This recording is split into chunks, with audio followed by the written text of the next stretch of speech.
Okay, so I hope you're watching this second. If you're not, please go back and watch the Assessing Student Learning, the video that was right before this one posting. So this video is kind of our overview of the week. A few things I want you to pick up from or that I want to preload for you for your reading in chapter 14. So this is your last week in Intro to Education. I hope that you have enjoyed it. I hope that you have learned a lot from your work and your questions and your learning. I feel very confident that you have some of the pieces that you need to be successful in the rest of your pre-service courses. This is just an introduction. You have so much more to learn, and I'm so excited for all of you, especially to get into your field experiences. So we had a little piece of that, the 15 hours of observation time, but you will have so much more of that when you get into your college work, which is what we call pre-service.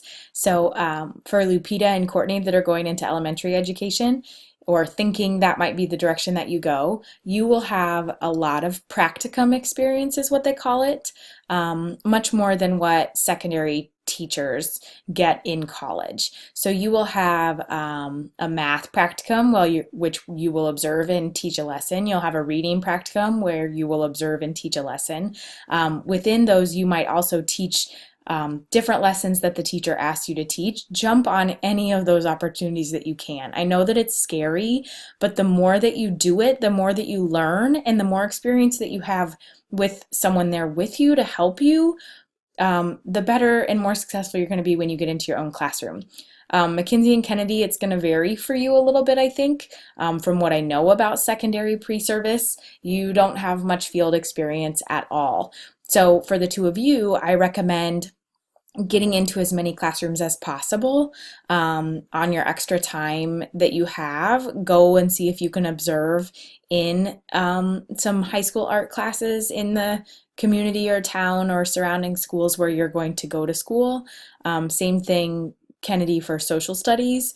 Just being able to observe and get into some of those classrooms is going to make a huge difference. And it's going to put yourself above others that don't take opportunities like that. Don't take advantage of those opportunities, because you're going to have things to share in interviews that you've observed and learned that other people are not going to, because they haven't taken advantage of those opportunities. So before I jump into that, I want to just kind of go over what's expected of you this week. So I hope you've already watched the video on assessing student understanding and using the results. Please respond to this question by Thursday, November 30th, and then respond to 2 peers by Sunday, December 3rd. And then this first discussion is a little bit different. So I want you to do this before you read chapter 14. I want you to list your 3 biggest concerns when you think about becoming a teacher. I just want you to list them. So I want you to start a response, or if you can save it as a draft, go for it. Write it in a notebook, whatever. But I want you to write it down. Then I want you to read chapter 14. When you get to page 483, you see 4 major areas of concern. When you get to that point, then you're going to type this into your discussion post. So you've already got your 3 things listed out. Then when you read on page 483, it breaks down concerns into 4 areas.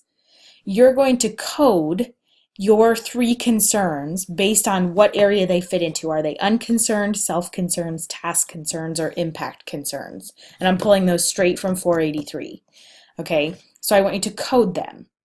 Then I want you to explain why you coded each concern the way that you did. So this is all in this one discussion post. And then I want you to reflect. If there's one piece that I can teach you about how to be successful, it's being reflective.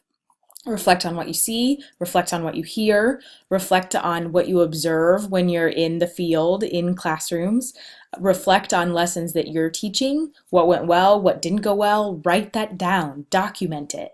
I had a notebook from my practicums, I had a notebook from student teaching, and I still use them. I carry little notebooks around with me all the time now, and I'm constantly writing things, what went well, what didn't go well, within all my lessons. That's a way to process that information, and you will go back and use it. So I want you to reflect. what do you need to be observing, learning, and paying attention to in your field experiences to help you with these three concerns? Okay, that's your post. And then I've given you specific people to respond to. And then the last thing that you have to do this week is there's a fantastic interview in this chapter. It's by, they're interviewing Dr. Shirley Hord. And so what I want you to do is to tell us what's your biggest takeaway. Okay, so there's some big stuff in this chapter. It's a really, really important one. That's why I want you to spend your time reading this chapter this week, and you can watch my presentation on assessment instead of reading chapter 13. So, teaching is changing all the time.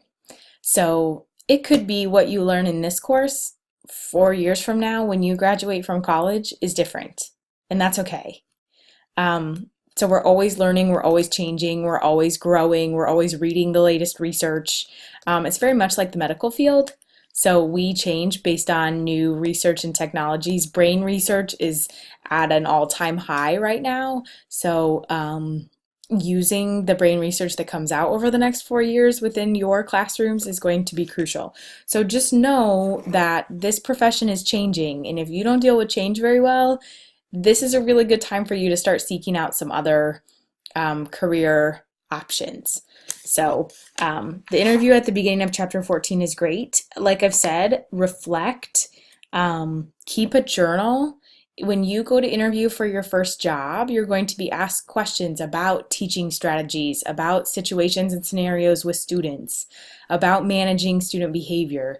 If you keep a journal of all the places that you've observed and the teaching strategies that people have used and the management strategies that people have used, when you get to your classroom, you've got all these ideas. If you don't write it down, you're not going to remember. So that's probably my biggest tip for you. Take advantage, write it down. I want to talk a little bit about the interview process, or like keeping your options open. So when I graduated from college, I graduated with elementary education. I could teach kindergarten through 8th grade, kindergarten through 6th grade, every subject, 7th and 8th grade reading. I probably sent 50 or more applications, electronic applications, which is what you will do as well, to school districts. I got one interview, and I took the one job that I was offered. So I know right now I've kind of asked you to tunnel in or focus in on a district that you think you might want to teach in. Please keep your options open. In the Southwest part of the United States, they are constantly seeking great teachers. Arizona, Texas, Las Vegas is growing, growing, growing. They will interview you over the phone, knowing that you come from Iowa, and possibly hire you over the phone. So keep your options open. I don't want you to narrow them too much, because if you narrow them too much, you're at a risk of not getting a job. So there are jobs out there, but you can't just be focused on one school district that you might want to teach in. So keep that in mind.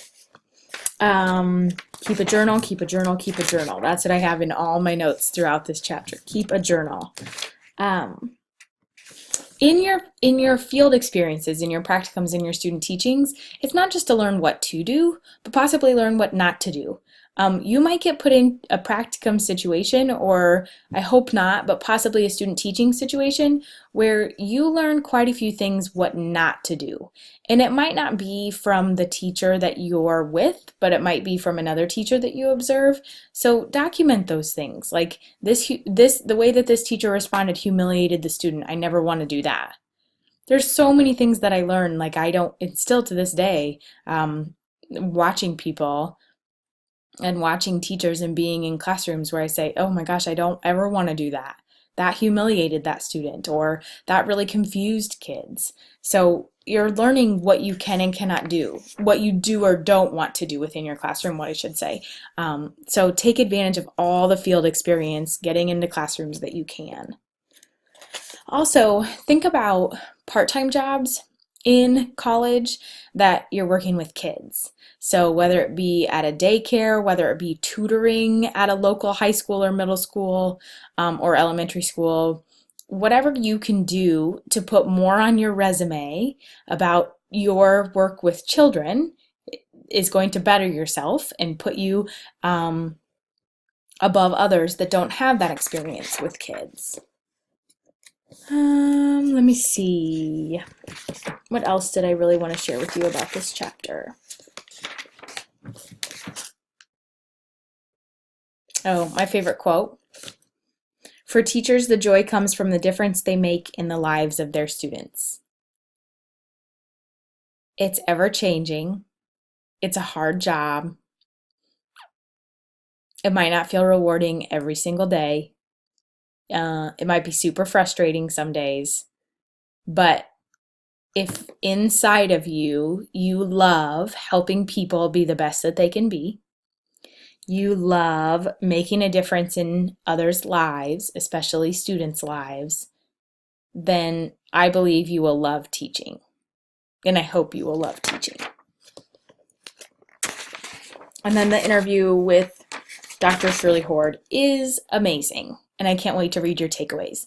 So please dig deep into chapter 14, read it thoroughly, respond with your 3 biggest concerns before you read the chapter, because if you read it, it's going to ruin it, okay? So save it as a draft or whatever, and then come back to it or publish it and edit it. I don't care, but this gives you a pretty good idea of what all you need to include there. Any questions that you have about this week, let me know. And then next week is finals week. I'll give you more details on that next week, but there will not be any new learning. It will be reflecting on what you've learned so far this semester. Have a great week.